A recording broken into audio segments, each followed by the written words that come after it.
Hey, this is Ray and welcome to my workshop. I'm reporting from the road, but I have been working on the Great Guitar Build-Off and I think you'll be pretty excited about the stuff I've completed. I want to thank everyone out there and everyone that's doing the Great Guitar Build-Off so far, for everyone who's supporting my channel. If you like, I picked up a little swag. Maybe you pick up one yourself. Otherwise, hope you enjoy the Great Guitar Build-Off this year. Stick around.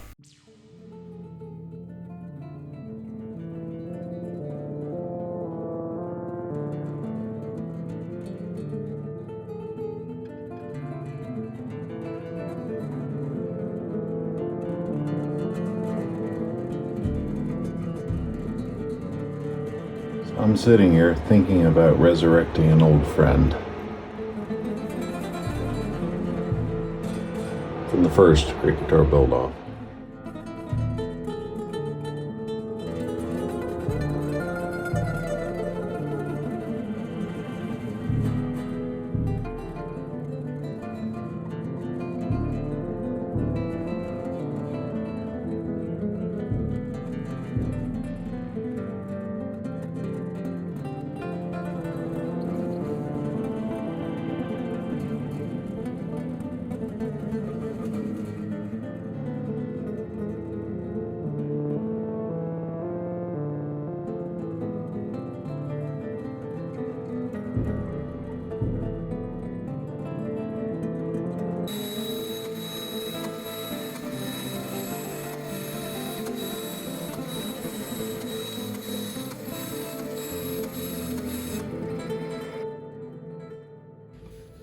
So here's an interesting question. This is the 8th fret. That's at 239.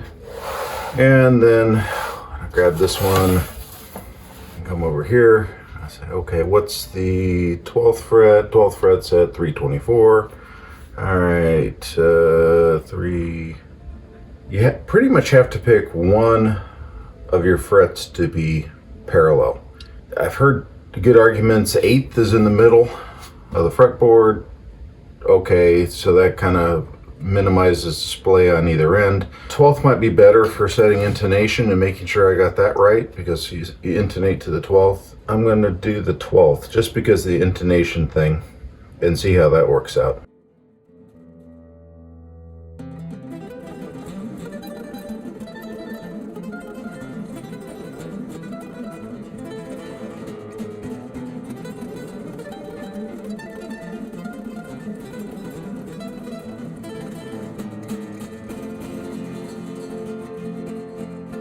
So the question is, does it feel good?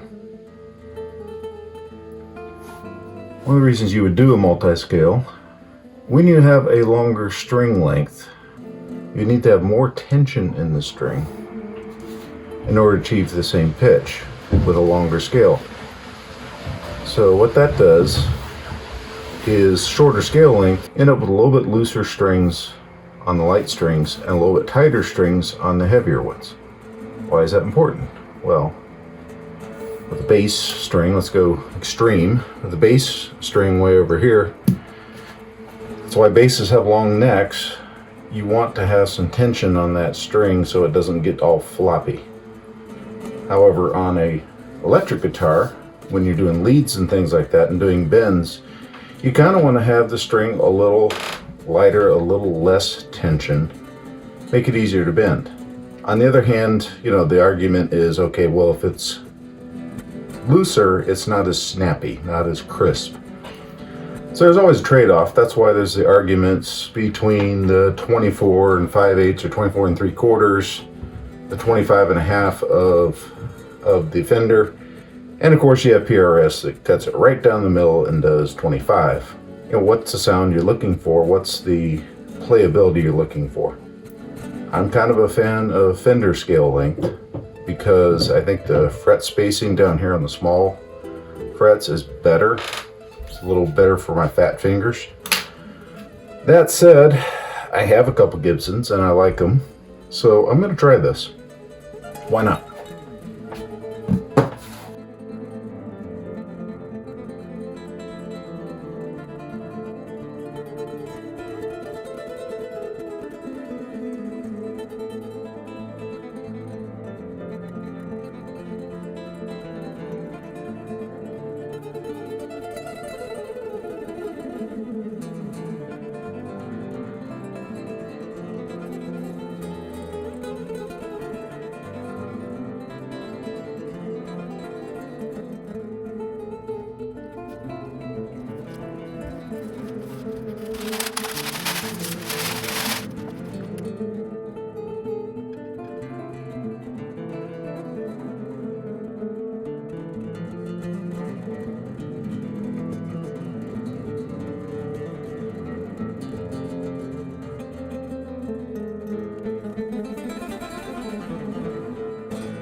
So I'm officially starting to dig this. I love the axe look, and it looks like a great place to put a dragon.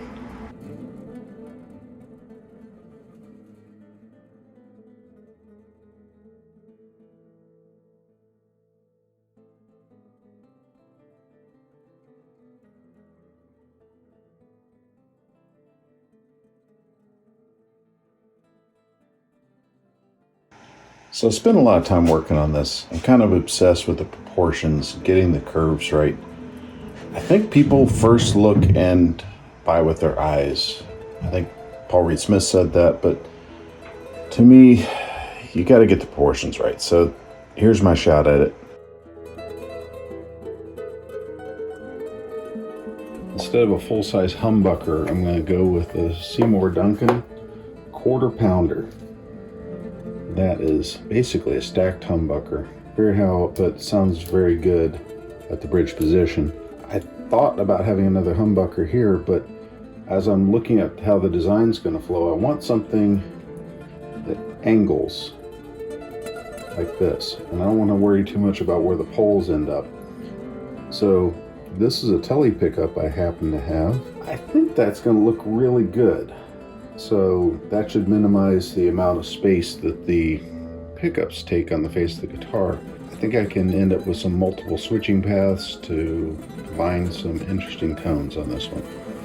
So this one's going to go a slight angle back with the angle of the fretboard. This one further angled back. Nice thing about the 1/4 pounder, it's got these really huge pole pieces here, and they cross the strings quite well.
Okay, I got them the way I want them. Now I'm going to lay out my fretboard with as precise a measurement as I can do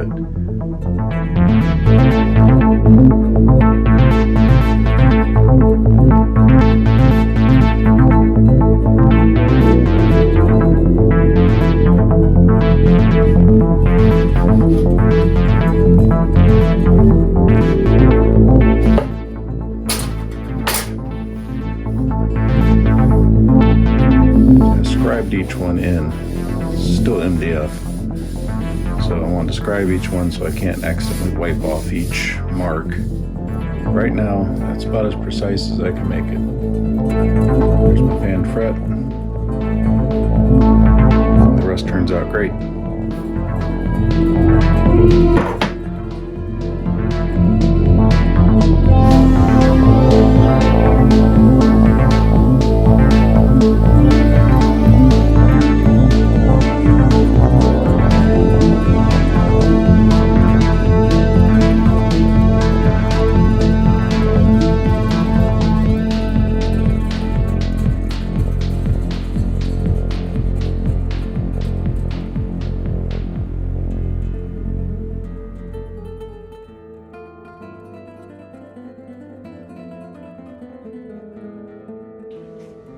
Well, apparently I have a template for everything. The question is, at what point are you screwing around? It's time to just build a guitar. I think it's time to start. Special shout out to the Guitar Builders Collective and everybody else that's building a guitar for the Great Guitar to Build Off. I'll see you guys later. Look for some new videos real soon.